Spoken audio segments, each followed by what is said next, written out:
handbook. So, ayun, book added successfully siya. Then, okay. So, ayun, nandito siya. Then, punta tayo sa access.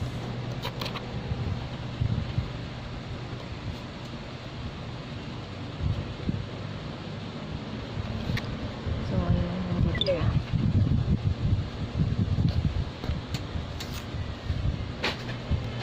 Then, balik tayo dahil try natin mag-add book. So, title is data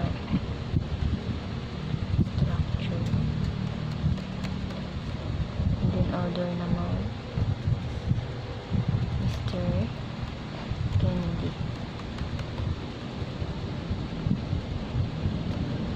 Mariel. And then, yung year 2024. Then, quantity, let's say 1.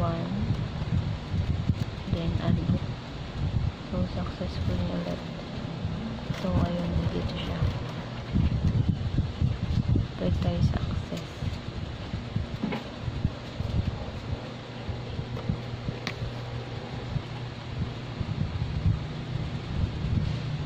So, ayun, nakapag-add tayo ng copy. And then, balik tayo ulit sa kanina. So, delete natin.